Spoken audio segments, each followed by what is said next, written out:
Sourate 89, l'aube, el-Fajr, pré-égérienne. Bismillahir-Rahmanir-Rahim. Au nom de Dieu, le très miséricordieux, le tout miséricordieux. Wal-Fajr. Par l'aube Walayalin ashr. et par 10 nuits, Wash-Shaf'i wal-Watr. et par le pair et l'impair, Wal-Layli idha yasr. et par la nuit lorsqu'elle s'écoule. هل في ذلك قسم لذي حجر. Y a-t-il en cela un serment pour quelqu'un doué d'intelligence? Commentaire, sens des expressions et explications. Par l'aube, l'aube de chaque jour. Le terme peut aussi renvoyer à la prière de l'aube, qu'il est particulièrement recommandé, c'est même une obligation d'accomplir à l'heure, car en témoignent les anges de la nuit et les anges du jour qui se relayent à l'aube, comme le rapporte la tradition. Le Coran affirme et fait aussi la lecture de l'aube. La lecture de l'aube a des témoins. Coran, sourate 17, verset 78. La lecture désigne ici la récitation qui est faite pendant la prière de l'aube. L'expression peut également renvoyer à l'aube du jour de la fête du sacrifice, selon Masruq et Muhammad ibn Ka'b, et selon le commentaire de Ibn Kathir. Et par 10 nuits et non pas les 10 nuits. L'indétermination nakira peut servir en arabe à souligner l'importance de ce qui n'est pas défini. Il s'agit, selon Ibn Abbas et un grand nombre d'exégètes, des 10 premières nuits du mois de Dhul Hijjah. Le prophète sallallahu alayhi wa sallam a dit « Il n'est de jours pendant lesquels les actions de bien sont aimées de Dieu autant que pendant ces jours, c'est-à-dire les 10 premiers jours de Dhul Hijjah. » Les hommes demandèrent « Pas même la lutte dans la voie de Dieu ?»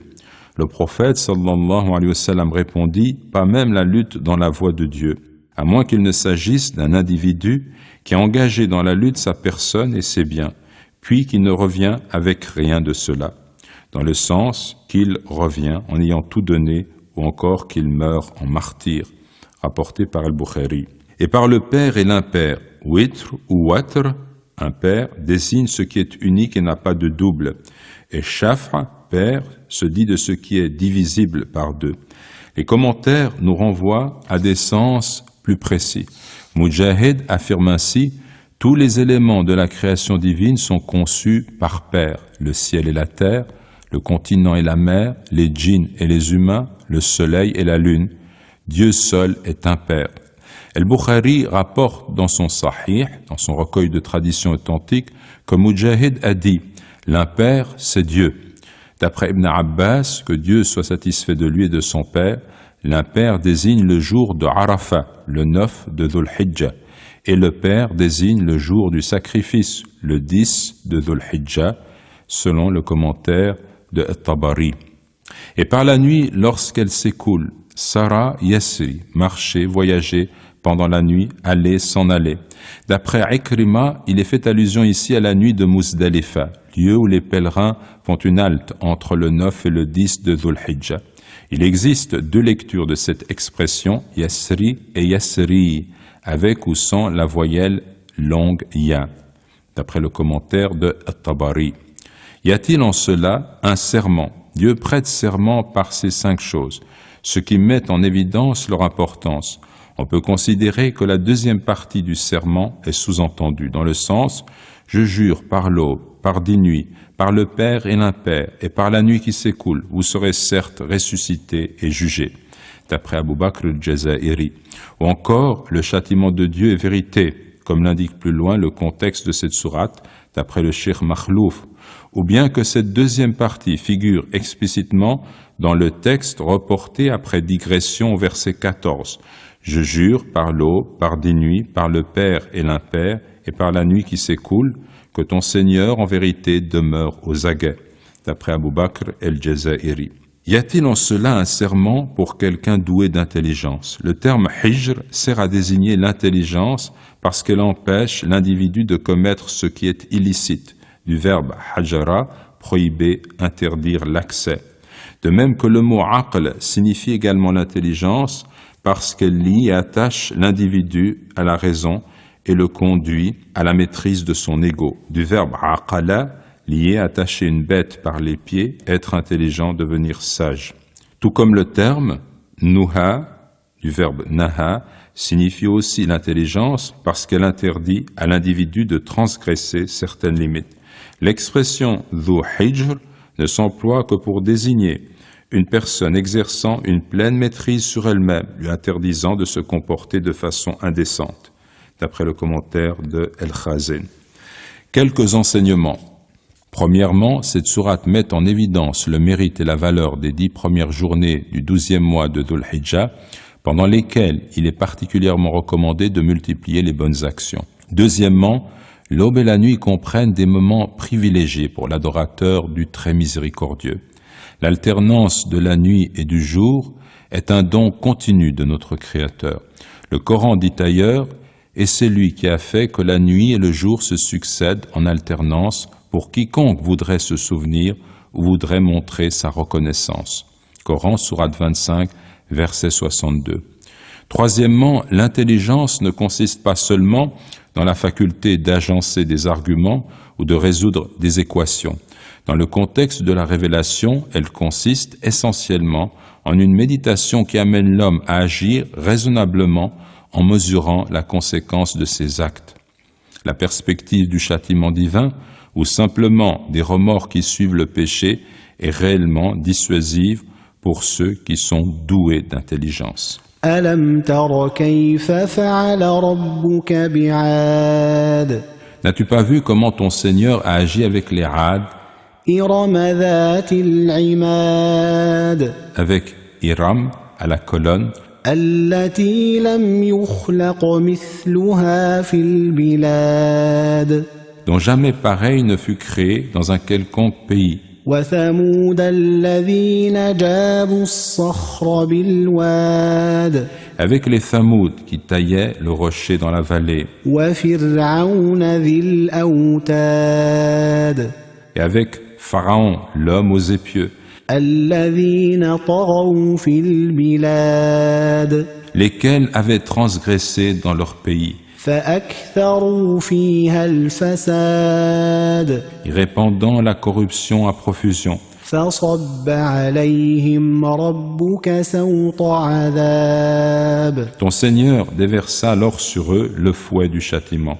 إن ربك لبالمرصاد Ton Seigneur, en vérité, demeure aux aguets. Commentaire, sens des expressions et explications. Les Ad avec Hiram à la colonne, dont jamais pareil ne fut créé dans un quelconque pays. Il est question ici de la génération ancienne des Ad, population qui vivait au sud de l'Arabie, à laquelle s'est adressé le prophète Houd. Le Coran parle ailleurs en ces termes, et c'est lui qui a fait périr les anciens Ad, et ainsi que les Thamoud, il fit que rien n'en subsista. Coran, sourate 53, versets 50-51. Selon certains commentateurs, Ad était le petit-fils d'Hiram, qui aurait donné son nom à la tribu dont il est l'ancêtre. À la colonne, Dhatul Imad peut également se traduire par peuple nomade, considéré comme synonyme de l'expression Ahlu Amoud ou bien Ahlu Imad, signifiant aussi le pilier d'une tente. Selon El-Bukhari, si l'on s'en tient à cette interprétation, il est possible de traduire le reste du verset de cette façon. Hiram, peuple nomade, dont jamais pareil ne fut créé dans un quelconque pays. Les Ad étant connus pour leur force et leur taille prodigieuse, ce sont eux qui disaient en parlant d'eux-mêmes « Qui est plus fort que nous ?» Selon le Coran, sourate 41, verset 15. Et Dieu leur rappela ce bienfait. Et rappelez-vous lorsqu'il vous fit succéder au peuple de Noé et qu'il a cru en vous créant votre stature et votre force. Coran, sourate 7, verset 69. L'expression « Dhatul Imad » peut être comprise dans un sens figuré. Les gens de cette tribu étaient d'une haute stature, selon El-Jalalayn. Selon une autre interprétation, Hiram serait le nom d'une cité dotée d'une majestueuse colonne, que les commentateurs assimilent à différentes villes comme Damas et Alexandrie, hypothèse complètement écartée par Ibn Kathir. Si l'on retient cependant cette explication, il demeure plus probable que cette ville se situait en Arabie méridionale, là où vivaient les Ad. Les Thamoud qui taillaient le rocher dans la vallée. Les Thamoud, probablement descendants des Ad, désignent, comme nous l'avons vu, la tribu arabe peut-être nabatéenne, vers laquelle fut envoyé le prophète Saleh. Ce peuple, constitué de nomades, peu à peu sédentarisés, habitait en Arabie du Nord. Il fut anéanti par un séisme et un cri dévastateur, qui taillait Jabou de Jaba, fendre par devant. Jaib désigne l'ouverture, la fente de la chemise, l'échancrure. Dans la vallée, la tradition rapporte que lors de l'expédition de Tabouk, le prophète Mohammed sallallahu alayhi wa sallam était arrivé dans la vallée des Thamoud et qu'il avait ordonné à ses hommes de presser leur monture en disant « Vous êtes dans une vallée maudite », d'après Ibn Ishaq, cité par Al-Qurtubi. Pharaon, l'homme aux épieux. L'expression aux épieux, Dhul Autad, prise au sens propre, renvoie aux instruments dont se servait Pharaon pour torturer ses victimes. Il attachait leurs mains et leurs pieds à chaque pieu fiché en terre et les soumettait aux sévices les plus infâmes, selon le commentaire de El-Jalalayn. Ou bien elle signifie que Pharaon disposait d'un nombre considérable de tentes permettant à ses armées de bivouaquer. Métaphoriquement, aux épieux signifie aux armées puissantes, selon le commentaire de At-Tabari. Par extension, l'expression peut renvoyer à l'idée qu'il construisait des monuments comparables aux montagnes, selon le Cheikh Makhlouf. Le Coran reprend effectivement l'expression Autad, qui signifie pieux, épieux ou piquet, pour qualifier les montagnes. N'avons-nous pas disposé les montagnes comme des piquets? Coran, sourate 78, verset 7. Lesquels avaient transgressé, taraw, du verbe tara, rejeter la vérité et les prescriptions divines, transgresser les interdits et se comporter en usurpateur, en tyran. Ton Seigneur déversa sur eux le fouet du châtiment, saut, fouet, cravache. Le verbe sata, yasutu, signifie fouetter, mais aussi mélanger, le sens étant qu'ils subirent toutes sortes de châtiments. El-Bukhari indique que, selon un commentateur, l'expression fouet du châtiment est utilisée par les Arabes pour indiquer toutes sortes de châtiments, y compris celui du fouet. Ton Seigneur, en vérité, demeure aux aguets, marsad, toute chose qui se trouve devant nous. Le terme désigne également le chemin ou le lieu d'où l'on observe. Il signifie ici que rien n'échappe au regard de Dieu et qu'il voit chacune de nos actions, qu'il connaît parfaitement nos intentions. Quelques enseignements. Premièrement, le Coran nous invite à méditer sur le sort des peuples qui nous ont précédés. L'histoire témoigne de façon éloquente, à travers ses vestiges et ses ruines, du sort qui a été réservé à des hommes qui pensaient que leur civilisation était éternelle. Deuxièmement, les hommes, comme les nations conquérantes, ne doivent aucunement se laisser tromper par la force ou la puissance dont ils disposent. Ceux qui ont bâti les plus hauts monuments et ont régné despotiquement sur des empires n'ont pu échapper à la colère divine. Troisièmement, la torture exercée par les superpuissances constitue une donnée constante de l'histoire humaine, des temps les plus anciens à nos jours. Elle accompagne des formes de corruption les plus variées. Partout l'être humain exploite son semblable. Partout des armées humilient les hommes et les femmes. فأما الإنسان إذا ما ابتلاه ربه فأكرمه ونعمه فيقول ربي أكرمن. Quant à l'homme, lorsque son Seigneur l'éprouve en l'honorant et en le comblant de bienfaits, il dit « Mon Seigneur m'a honoré ». وَأَمَّا إِذَا مَا ابْتَلَاهُ فَقَدَرَ عَلَيْهِ رِزْقَهُ فيقول ربي أهانن. Et lorsque par contre il l'éprouve en lui restreignant sa subsistance, il dit « Mon Seigneur m'a humilié ». كلا بل تكرمون اليتيم. C'est vous plutôt qui n'honorez pas l'orphelin. ولا تحاضون على طعام المسكين. Et qui ne vous incitez pas mutuellement à nourrir le pauvre. وتأكلون التراث أكلا لما. Et qui dévorez l'héritage avec une avidité vorace. وتحبون المال حبا جما. et qui aimait les richesses d'un amour absolu. Commentaire sans des expressions et explications. Quant à l'homme en général, dont la nature profonde est un mélange d'ignorance et d'ingratitude. Certains commentateurs considèrent que le mot homme renvoie ici au négateur ou au polythéiste, selon Al-Jalalayn et Abu Bakr al-Jazairi. Lorsque son Seigneur l'éprouve, ibtala, mettre à l'épreuve, le mot bala, de la même racine, désigne l'épreuve et tout ce qui sert à éprouver. En lui restreignant sa subsistance, qadara signifie mesurer, rendre étroit. Que non, il n'en va pas comme vous le jugez. La richesse n'est pas nécessairement le signe de l'agrément divin, pas plus que la pauvreté ne constitue la marque certaine du rejet et de l'éloignement de la miséricorde divine. C'est vous plutôt qui n'honorez pas l'orphelin. Vous ne vous comportez pas vis-à-vis de lui de façon généreuse, allusion possible au fait que les polythéistes n'hésitaient pas à s'emparer de l'héritage qui revenait aux orphelins. Muqatil a affirmé en ce sens Qudama ibn Maw'ud était un orphelin dans le giron d'Umayya ibn Khalaf, un idolâtre qui le privait de son dû, selon le commentaire de Al-Khazin, qui ne vous incitez pas mutuellement à nourrir le pauvre, Tahaddoun, selon une autre lecture, Tahuddoun, qui n'incitait pas à nourrir le pauvre, selon Al-Bukhari, Tahaddoun a le sens de protéger, d'observer assidûment, et tahuddoun, celui d'ordonner, de donner à manger aux pauvres, qui dévorait l'héritage avec une avidité vorace. L'héritage qui vous revient est celui sur lequel vous n'avez aucun droit. Avant la venue du prophète Mohammed sallallahu alayhi wa sallam, les femmes et les enfants n'avaient pas droit à l'héritage. Une avidité vorace, textuellement, une consommation dévoreuse de tout, akla lamma. L'âme désigne le fait de réunir et de rassembler. Vous dévorez de l'héritage tout ce qui se présente à vous, sans rien laisser à ses ayants droit et sans distinguer ce qui est licite de ce qui est illicite. Dans une autre lecture, les 4 derniers verbes sont à la 3e personne.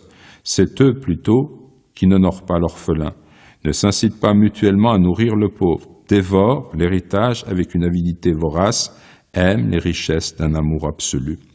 D'un amour absolu, hubban jamma, jam signifie beaucoup en grand nombre, comble.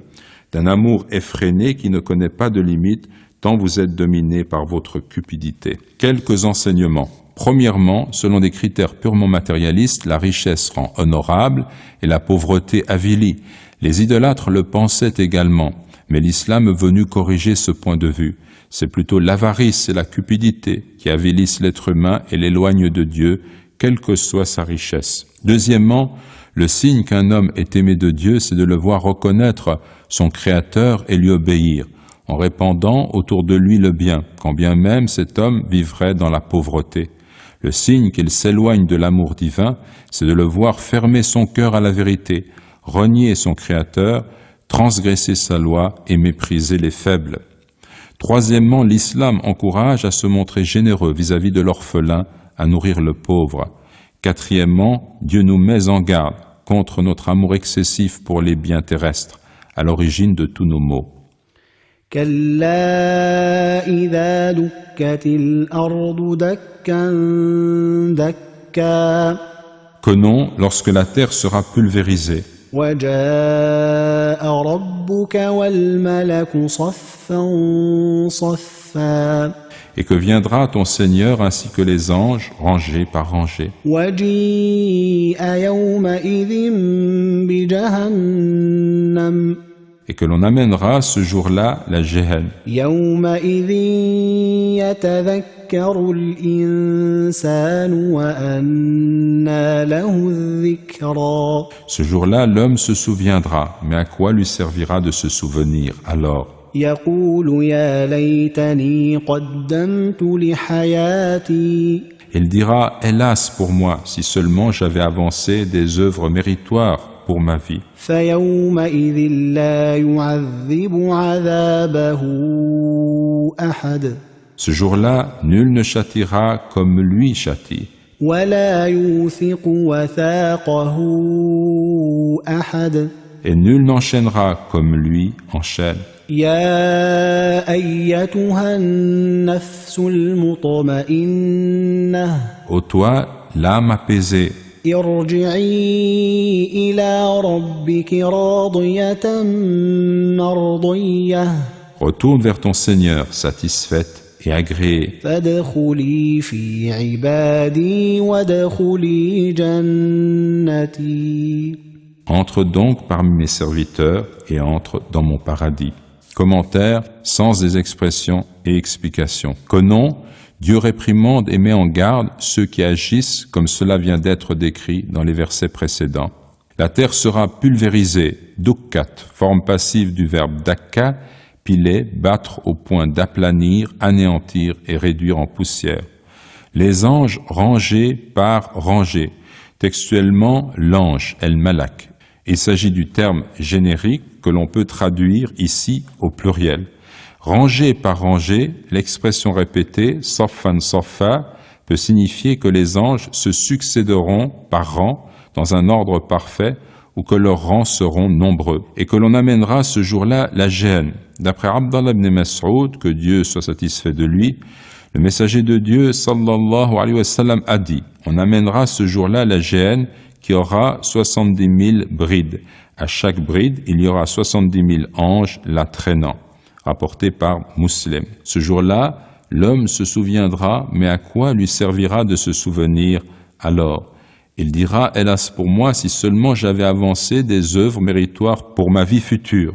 La préposition li peut cependant avoir un sens temporel. On peut donc traduire aussi pendant le temps de ma vie terrestre. Muhammad ibn Abi Amira, que Dieu soit satisfait de lui, a dit: si un serviteur de Dieu se prosternait visage contre le sol depuis le jour de sa naissance jusqu'au jour où il devait mourir de vieillesse dans l'obéissance à Dieu, à lui la puissance et la majesté, il mépriserait son acte, le considérant comme peu de choses ce jour-là, et il espérerait revenir en ce bas monde afin de faire croître sa rétribution et sa récompense. Selon le commentaire de Ibn Kathir. Ce jour-là, nul ne châtiera comme lui châtie, et nul n'enchaînera comme lui enchaîne. Textuellement, nul ne châtiera son châtiment, nul n'enchaînera son enchaînement.